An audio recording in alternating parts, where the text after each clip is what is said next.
Hi, I'm Penny Lane. I am the CEO and founder of Mary Jane by Penny Lane, and I want to thank Mike for having me on Dro TV. It has been a blast, and we hope to see you again soon.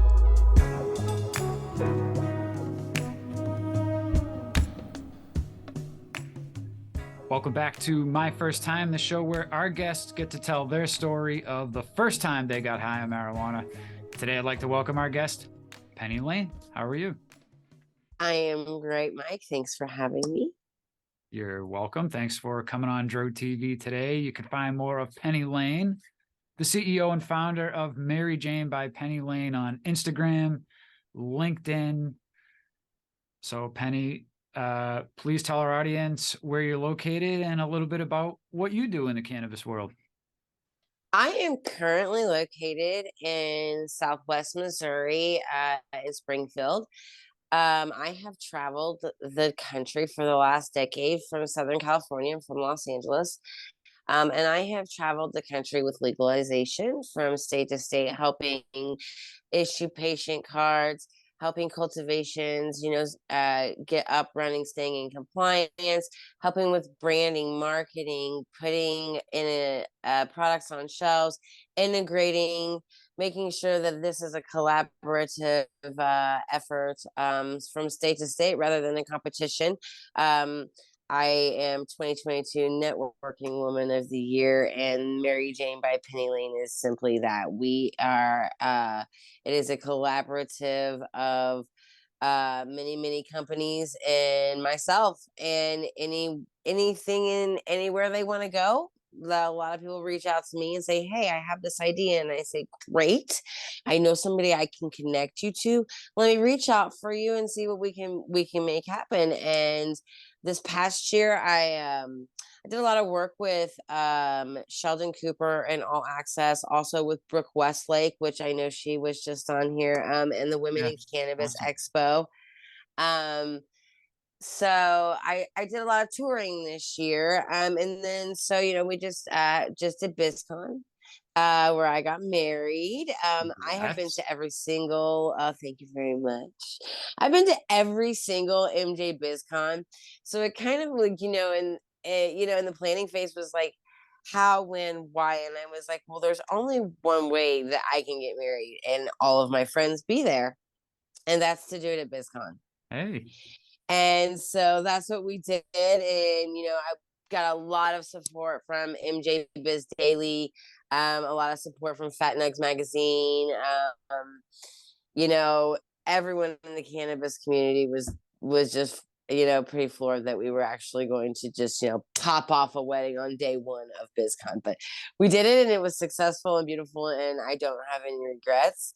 And awesome. so, yeah, this year coming out of BizCon, we're gonna take a little turn with what I do with Mary Jane by Penny Lane, and this year more so is about reaching the people.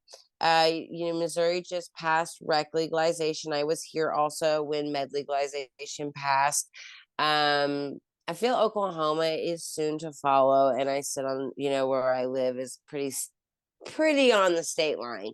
Okay. And so I want to make sure that the patient care side of that isn't lost, because Missouri is a very much for the people, very much for patient care, which is very important to me as an epileptic. That's how I came to be in cannabis. Um, I don't want that to be lost. And I feel like, I have a loud enough voice, a big enough platform that, I can assist on both sides, because I am pro recreation. People sometimes find that astonishing. They're like, you're pro rec, but you're so pro patient. I'm pro rec, simply, because it is a good way to create jobs in places. I've lived all over the country now. So, being in Missouri is one of the poorest states I've lived in. This creates an economic boom for the small rural communities in the state that are suffering, where there is no employment. People aren't as highly educated as if they came from a metropolitan area. opportunity isn't as front forward as, if you lived in a more highly populous area. And so being able to, keep the patient care level at that same standard that it is at now, and also be able to serve a customer outside of, a patient.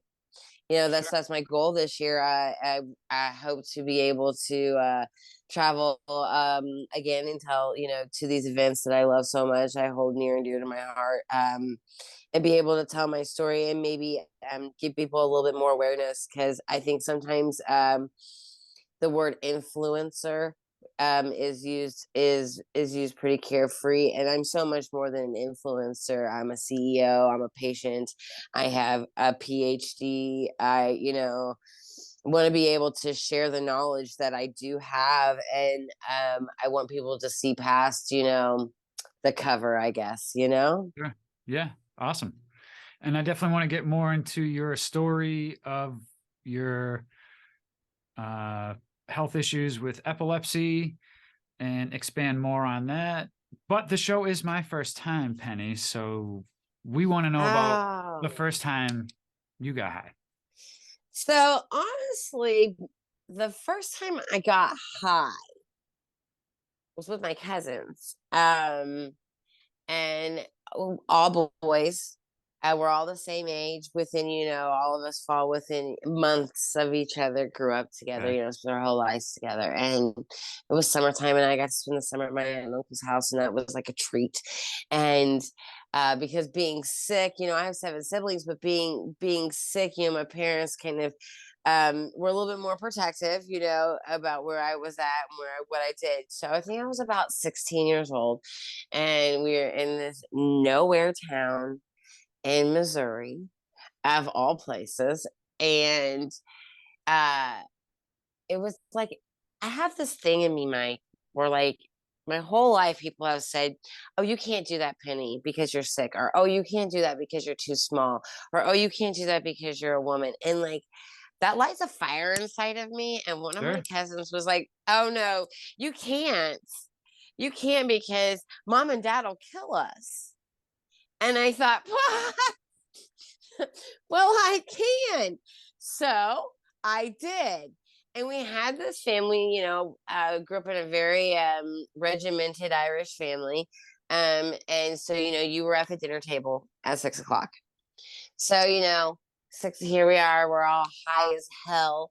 I mean, just higher than Hoagie's goat. And we all go sit around the dining table, and my aunt's prepared dinner, and my uncle's sitting at the head of the table. And my cousin Mark looks at me, and he has since passed, so God rest his soul. He was my best friend in life. Uh, he looks at me and he says, "Hey, Penny, pass the rain." And he was asking me for the potatoes. And I knew right then and there our covers were blown, because my aunt and uncle lost it. They were laughing so hard. And so, now it is family tradition Okay. at all, gatherings. When I say, "Hey, can I have some potatoes?" They'll say, "Oh, you want us to pass you the rain?" So it has lived on for almost 30 years. Wow. Um, so yeah, that's my first time. I remember being just thinking I had to like be beefy about it, It's like it's my Sure. cousins and his buddies, and like I was visiting, and here I am from California, and they're in the Midwest, and they just straight out called me SoCal. I didn't even have a name. They just called me SoCal. Like, "Oh, SoCal's here," and I'm like, ah, offended, right? Not knowing at that age, and now knowing that, like, now I understand why they saw me that way. Sure. But then, like, then being told, "Oh no, you can't, we're gonna go spark a doobie," I think is what they said. And I was like, "Wait, I'm from like where weed comes from." And like they're like, "Yeah, but you don't smoke." And I didn't. I was such a good girl. I was like because I was sick, and so like I didn't know any different, and I was like, but if I'm not cool from the jump, then I'm gonna be alone all summer. Like, hanging out with my uncle. And I Yeah. was like, oh, I can't have this. This is not all right, you know, at that age. So I was like, whatever, I can do anything. And I can remember just being so scared that the weed was going to make me have a seizure. And how was I going to explain this? Turns out, you know, that created something, and I started smoking regularly, you know, with my cousins and their friends. And then later on in life, I have had a really fortunate hands-on education in the cannabis industry, because I got to go to Mendocino, you know, over a decade ago. I think it was like 15 years ago. And I was taught by the OGs of the industry, you know, how to cultivate properly in live soil. You know, the difference between growing outdoor, what OG actually means, which is ocean grown. You know, like I was taught by the legends. And so my education came on where I learned that I was self medicating Mm, and didn't even know I was self medicating. Like I had right. no idea. I was getting high with my homies, you know, like. And now I see it, and it's remarkable because of how I mean how what a decade has done in the industry. First of all, what a decade has done in the industry, scientifically, medically, you know, is insane. The knowledge we have now, what I can take out into the world and share with people, you know, on how to treat different things with terpenes, and you know, learning and teaching people how to read a terpene wheel, or even just helping a patient understand like what a dab is, you Right. know, because the lack of knowledge, I think, keeps people a little fearful. And I'm here to break that stigma. You know, there are people who look at me and they're like, I had no idea there was even anything wrong with you. Well, it's because I take care of myself. And I have good days and I have bad days just like everyone else. I'm for real. You like I had someone say to me at BizCon, they're like, oh, you look exactly the same as your pictures. And I didn't know whether to be like offended or not.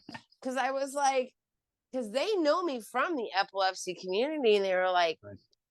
I just really kind of thought you would be like highly photoshopped. And I'm like, no, because I want the industry, even my peers, maybe especially my peers, Mike, I want them to see the reality that, you know, I don't wake up looking like this. Yeah. Yeah.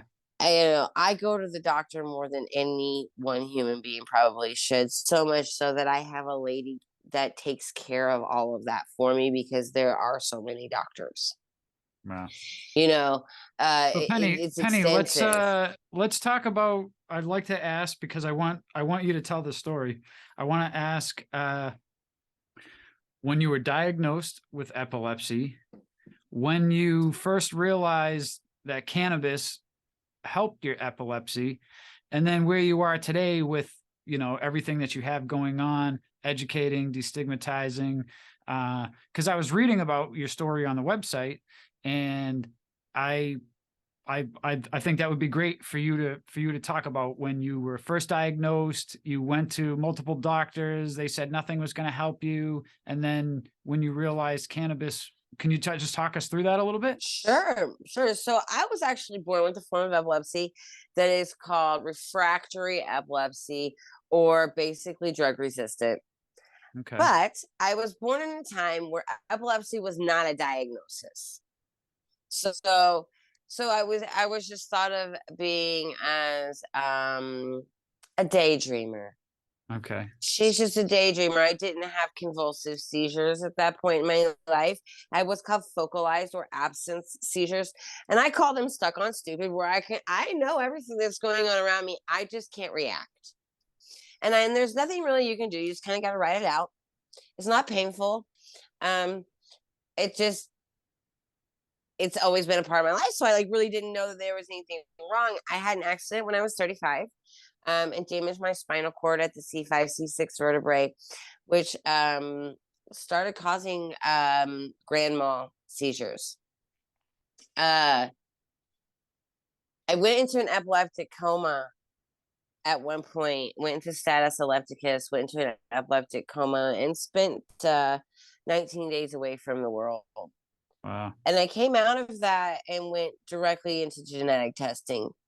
because over the course of, a very short period of time, I want to say, between 5 to 7 years, I had been administered over 160 plus anti-epileptic drugs, all of which were deemed non-therapeutic or toxic. Wow, And 116? 160 plus. 60. Wow. Okay. So I have a very amazing doctor. She was said, have you ever had genetic testing done? And I said, well, I didn't even know, like, for pharmaceuticals, I didn't even know that was like I had that option. And she's like, it's very insurance is very specified on who they will, let that, allow that test for, but I met the criteria. And so I went and did this testing, went to Berlin, Germany to have this, met this amazing geneticist, got to spend 6 weeks in Germany. She told me I was her favorite mutant, because it turns out I possess, all recessive traits, Wow. um, which is like apparently super rare, like less than like 1% of the entire world's population, which is interesting facts. But what we discovered was that my body metabolizes pharmaceutical medication or any drug, I would imagine, at 10 times the normal rate of a regular person. Wow. So that's why these medications were not working and why they were having to continuously up the dose, up the dose, up the dose. I would never come into a therapeutic range because these are all, monitored by blood testing. And then I would reach like toxicity. So I would go from non-therapeutic to toxicity, and this happened over and over and over again, which would just like it's just like a revolving door of like basically my body beating my own ass Mm. like every day, a dozen times a day. And so I had the luxury of having a really decent career, prior to being in that accident, and I had very frugal parents who taught me how to save. Nice. And I had linked up with a cannabis company, in California, in Southern California, in Oceanside, and they said, go to Sacramento and go to the Healing House. And so I did that. And then I was challenged again because, like, is anybody traveling across the country? I bet no one could do that because, like, you'd have to really wait legalization out. And I was like, nobody's doing it. And you can do anything you want to do. So I was like, I'm going to do this. And in the process, I did a lot of research and found that there were 10 epileptologists in the entire country. And I was bound and determined to get some answers on how to have some kind of quality of life. This couldn't be it for me. In my head, I was thinking, I'm a Berkeley graduate.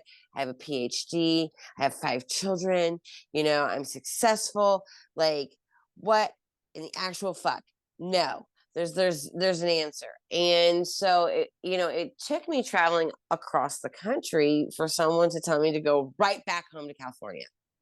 Yeah. And they told me I needed to go to the Emerald Triangle and I needed to seek out Mr. Rick Simpson. Mm. And I did.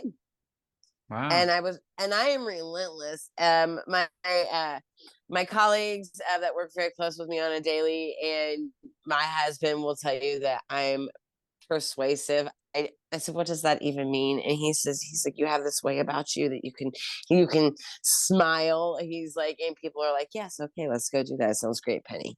And I'm like, no. But I was just very determined. I met an epileptologist in the state of Missouri who also was like, look, you don't need any of these drugs. You don't need these pills. These pills are killing you. I've had 30 plus surgeries.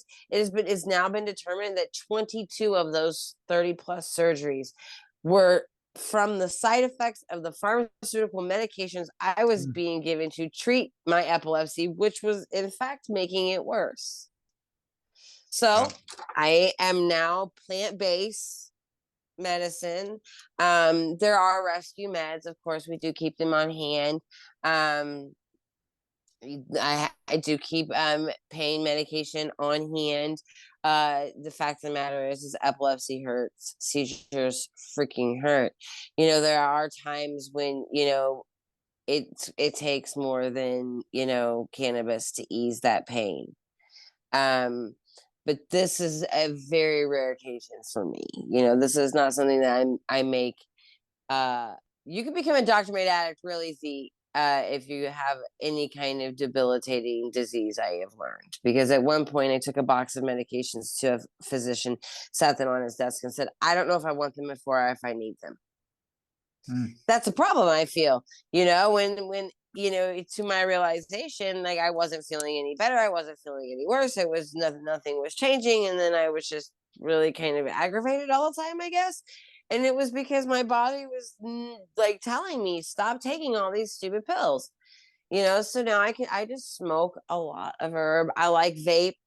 I'm a huge fan of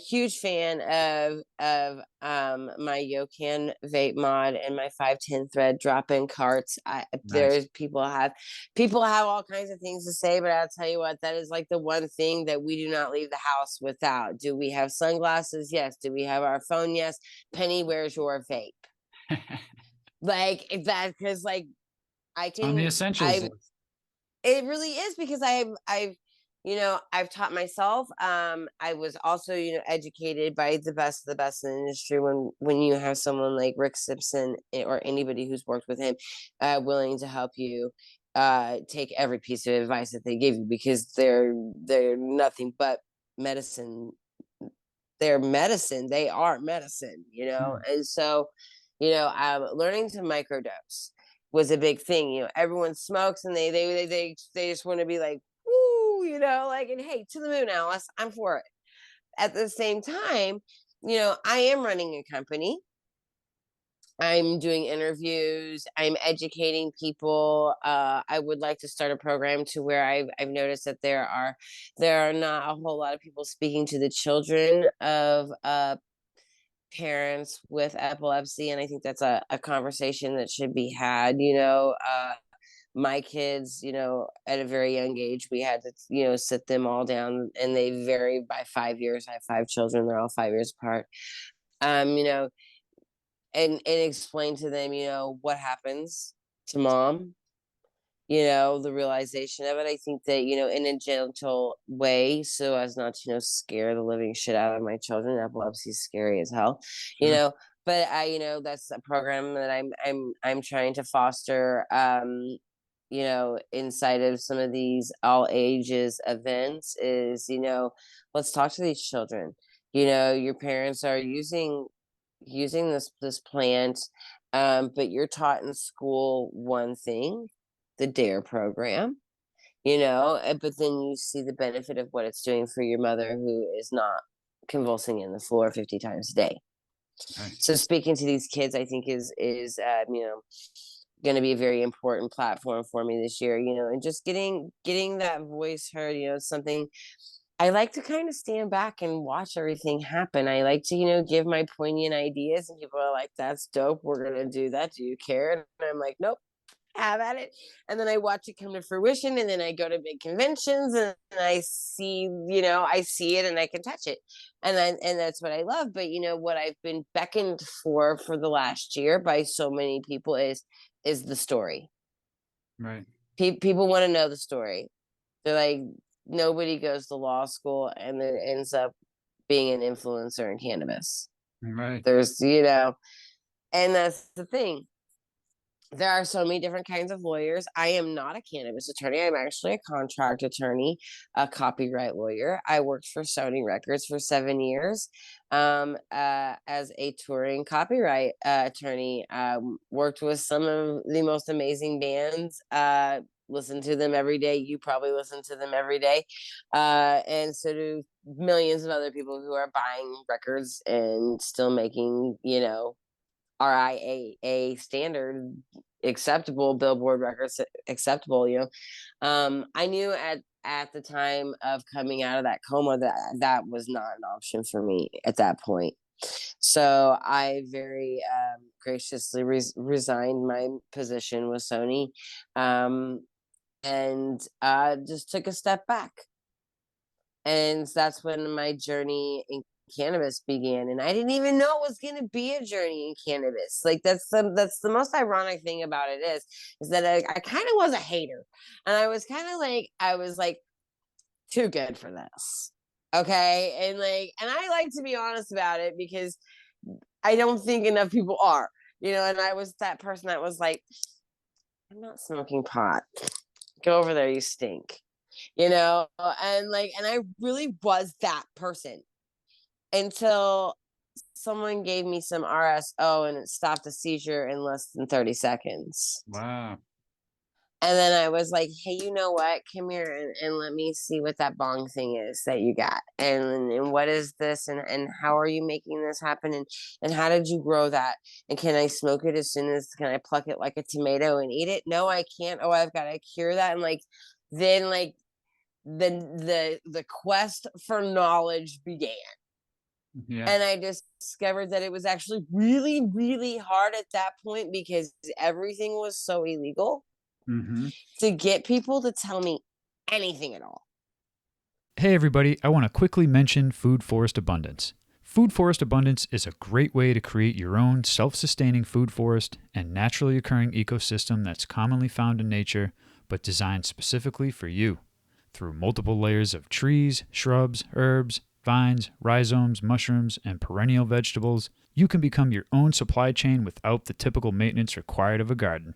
From small spaces to large areas, both urban and suburban, Food Forest Abundance wants us to get back to our roots in nature by engaging with our food production in a meaningful way. For more information, click on the link in the description below and start your journey today. Okay, let's get back to today's episode. But I did have a really nice man in the Emerald Triangle who he farmed everything. He farmed everything from fruit trees to goats to cannabis to he farmed everything, and he let me follow him and his wife around Wow. on Cazadero Mountain in Bodega Bay, like one of the most beautiful places you could live in California. And he let me follow him around simply because I was willing to ask him questions, and I would write down, in this little notebook because I can't remember shit because I have Mm-hmm. epilepsy. So as soon as you have that seizure, unless it's in photograph or I've recorded it, chances are there's a possibility I've lost it. And so I carry around these little notebooks. I still have stacks of them in tins because I've kept them because this was this. Someone asked me once, what's your education? And I'm like, this tiny little stack of stenographer pads that I wrote so tiny and trying to squeeze as much per page as I could because I knew if I ran out of paper, I couldn't stop and sorry, Tom, I need to go grab another notebook. No, you got to get it on the fly when he's willing to talk to you and give it up. Yeah. That you got to take it while he was giving it up. And so I know a lot of he had a collective, so there was lots of people there, but nobody asking questions. They were just workers. Right. I had no need to be a worker. I had a passive income. I didn't have no need to be a worker. I needed educated. And he was the one that actually helped me get to Rick Simpson. Very graciously was I'm gonna introduce you to this man, but you have to understand what he does is he's a master of his craft, and you're just gonna have to not doubt him. Mm. Because when someone shows you something that looks so far from the plant, Sure. because RSO looks like molasses Yeah, yeah. and it tastes terrible, and they're like, this is going to stop your seizure. That was hard for me to grab a hold of it and be like, but at that point I had almost lost all hope and everything. I was just like, I don't care what I have to do now. Just can we do something so that can you make it stop? Right. Because I mean, when I do keynotes, one of my keynote starts with a 30-second photo presentation, and it is my journey, and it is me pre-cannabis to what you're looking at right now, and it stops people. It's undescribable how much different my life is. Wow. How even by appearance, how much different my life is. People you don't even look like the same human being. So Penny, And we're we're down to literally 2 minutes left. I know you have a lot more of your story here, and unfortunately, We're going to have to record a part 2. I think we have another program called the Cannabis Show, where it's very business centric, entrepreneur. So I think we're going to need, because we're literally, we've got 2 minutes left here. So why don't you tell everybody where the best place is they can find you? So I am on Instagram at __original_Penny Lane. I am also on LinkedIn at Penny Lane.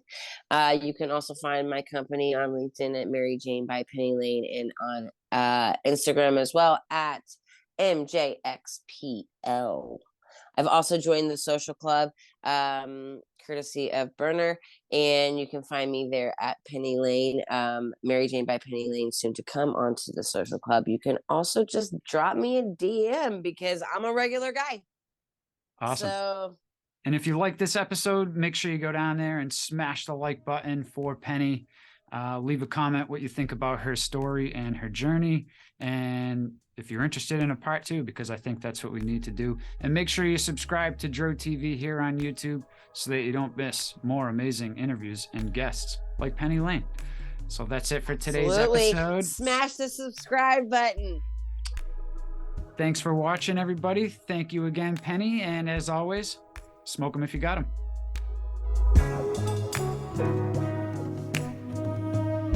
What's up, Dro TV family? You can now stream the audio version of all these episodes on your favorite podcast player. And if you like more episodes like this, check out this playlist we put together over here for you. And if you haven't already, subscribe to us on YouTube. You don't want to miss more great content from Dro TV. Thank you for tuning in, and as always, smoke them if you got them.